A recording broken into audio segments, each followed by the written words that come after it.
Kumusta na kayo mga kaibigan, mga kapatid? Happy holidays po sa inyo. Ang topic natin ngayon ay tungkol sa Mount Olivet.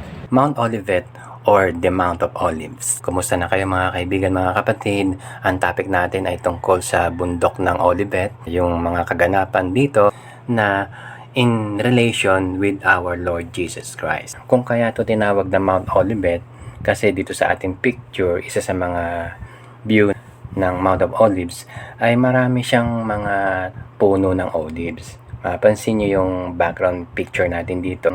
Parating ibaba, mapansin nyo dyan, yung mga hiwalay-hiwalay ng mga puno dyan, puno yan ng mga olives. Yung upper side meron din, pero meron ng ibang mga pine tree tulis May mga summits itong Mount of Olives. Dito sa background picture natin, dalawa siya. Ito, may nakalagay rito, first, second, and third summit. Bali, marami pa dyan na kumbaga ang Mount Olive ay hindi siya buong bundok na isa lang yung peak. Ito pa yung ibang view ng Mount Olivet. So dito makikita nyo yung mosque ng Muslim sa Christian Church. So ito rin, view ng Mount Olive yan at tanaw din dyan yung dalawang simbahan. Ayun na naman yung mosque ng Muslim. Ito naman picture ng Jerusalem na yung taong kumukuha ng picture dito, nakapwesto siya doon sa Mount of Olives. Balik tayo dito sa ating background picture na itong mga pinakita ko mga pictures ay modern na to sa panahon natin ngayon. Ito na itsura ng Jerusalem at nung Mount Olivet. Basahin natin yung Book of Acts chapter 1 verse 12. Then returned they unto Jerusalem from the mount called Olivet, which is from Jerusalem a Sabbath day's journey. Ito lang yung nag-iisang verse sa Bible na ang nakasulat Olivet. Wala nang iba pa. Commonly ang nakalagay the Mount of Olives. Maraming salamat sa inyong walang sawang pagsubaybay at panonood na aking video. Ganon din sa inyong pag-react, pag-heart, pag-like. Dun sa mga kaibigan ko sa Facebook. Sana po i-click nyo yung follow kung hindi pa kayo nakaka-follow dun sa Facebook para palaging updated kayo sa mga bago kong post. At gayon din sa YouTube, kung hindi pa kayo nakakapag-subscribe, please subscribe and click the notification bell. Maraming salamat. Katulad ng nasabi ko kanina, yung pag-uusapan natin dito, yung mga kaganapan dito sa Mount Olivet na in relation with our Lord Jesus Christ. Kung naalala nyo, nung last month, nung month of November, na pag-aralan natin yung tungkol sa The Olivet Discourse, itong video ito na merong 4 na parts. Na dito sa Mount Olivet ay itinuturo ng Panginoon Kristo yung mga meaning ng parables na tinuro niya doon sa hidden. Okay? At also, yung ilang mga prophecy na mangyayari sa future. Kung hindi nyo pa napapanood ito, sana mapanood nyo. Ilalagay ko na rin yung link sa description sa ibaba doon sa YouTube. Dito sa picture ay kausap ng Panginoong Hesukristo yung mga disipulo at yung view sa likod niya ay yung Jerusalem.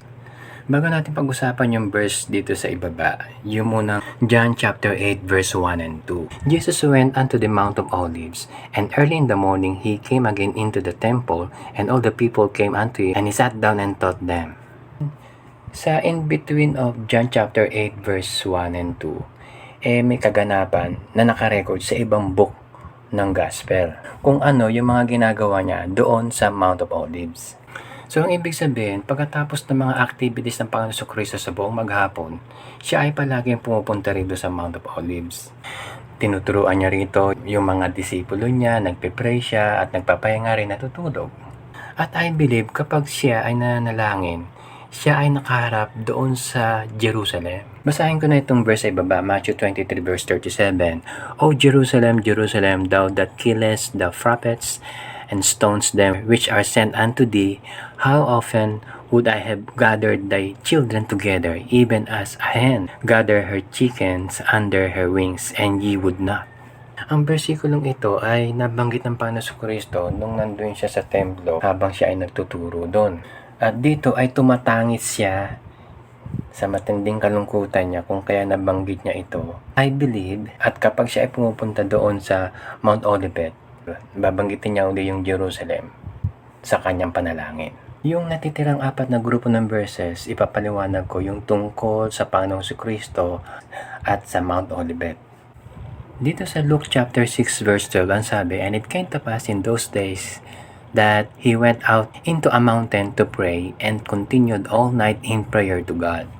Dito hindi nabanggit yung Mount of Olives, subalit ako'y naniniwala isa sa mga lugar ng panalangin ng Panginoong Jesucristo ay yung Mount Olivet. Okay? Kasi doon kitang-kita yung view ng Jerusalem para ipanalangin niya ang Jerusalem at yung mga tao doon. Sabi dito, continued all night in prayer to God. Ang Panginoon Jesucristo, kung hindi man gabi-gabi, pero palagi siya nanalangin ng all night sa Panginoong Diyos. Pangalawa, dito sa Matthew chapter 21 verse 1 and 2. "And when they drew nigh unto Jerusalem, and were come to Bethphage, unto the Mount of Olives, then sent Jesus 2 disciples, saying unto them, Go into the village over against you, and straightway ye shall find an ass tied, and a colt with her. Loose them, and bring them unto me." Ang senaryo dito, ito yung huling mga araw na ang Panginoon Jesucristo ay bago siya mapako sa krus at mamatay. Next, these three group of verses. Basahin ko muna yung sa itaas, Matthew 26 verse 30. "And when they had sung an hymn, they went out into the Mount of Olives." Then yung verse sa ibaba, John 14 verse 31. "And as the Father gave me commandment, even so I do. Arise, let us go hence." Yung panghula sa ilalim, Luke 22 verse 39 to 40. "And he came out and went as he was wont to the Mount of Olives, and his disciples also followed him. And when he was at the place, he said unto them, Pray that ye enter not into temptation." Etong Matthew 26:30 at saka yung John 14 verse 31. Ang lugar nito ay yung nagpe-perform ng Lord's Supper ang Panginoon Jesucristo kasama nung 11 apostol. Kasi during this time, kaya 11 apostol na lang yan kasi si Judas pinaalis na ng Panginoon Jesucristo. And then dito sa John 14 verse 31, nasa table sila ng Lord's Supper. At nung tapos na sila, ang sabi ng Panginoon, "Arise, let us go hence." And then yung verse sa ibaba, yung unang puro kama ito no? Yung verse 39, ang sabi, "And he came out and went as he was wont to the Mount Olives." Na dito, meron pa silang nilaktawang senaryo na nakarecord sa John 15. Sa John 15, doon pinaliwanan ng Panginoon yung vine. Kasi galing sila ng Jerusalem papunta ng Mount Olivet. Bago sila karating doon, dadaan sila doon sa taniman ng mga ubas. Kung kaya pinaliwanan ng Panginoon habang naglalakbay sila yung John 15, yung tungkol sa vine. So dito sa Luke 22 verse 40, andun na sila sa Mount Olivet. At dito sinabi ng Panginoon na mag-pray kayo dito. "Pray that ye enter not into temptation." Kasi dito sa lugar na ito, dito na mangyayari yung pag-aresto sa Panginoon Jesucristo. Okay? Habang ang Panginoon ay lumayo as stone cast, no? Gaano kalayo yung pagbumato ka, ganun kalayo yung lugar ng Panginoon, dun siya sa may Garden of Gethsemane nagpray. And lastly, panghuli, Zechariah chapter 14 verse 4. "And his feet shall stand in that day upon the Mount of Olives, which is before Jerusalem on the east, and the Mount of Olives shall cleave in the midst thereof toward the east and toward the west, and there shall be a very great valley, and half of the mountain shall remove toward the north, and the half of it toward the south." Ito ay prophecy ni Zechariah. Kung naalala nyo, ito yung ninuno ni Zechariah. Okay? Zacharias, kung naalala nyo yung ating lesson last week, diba? Zechariah's prophecy. Ang senaryong ito ay mangyayari sa future after the Great Tribulation period na ang Panginoong Jesucristo ay magbabalik. Okay? Second coming. Yung second phase ng kanyang pagbabalik para siya ay makipagdigma sa Antichrist. Ito yung tinatawag na Battle of Armageddon. Ang Panginoon Jesucristo ay galing sa langit at siya ay bababa. Dito siya bababa sa Mount Olivet. So therefore, sa kanyang pagdating ay magkakaroon ng malakas na lindol. na mas malakas pa sa nararanasan natin sa panahon natin ngayon. Kasi dito, sa lakas ng lindol, mabibiyak mahati sa dalawa, yung Mount Olivet.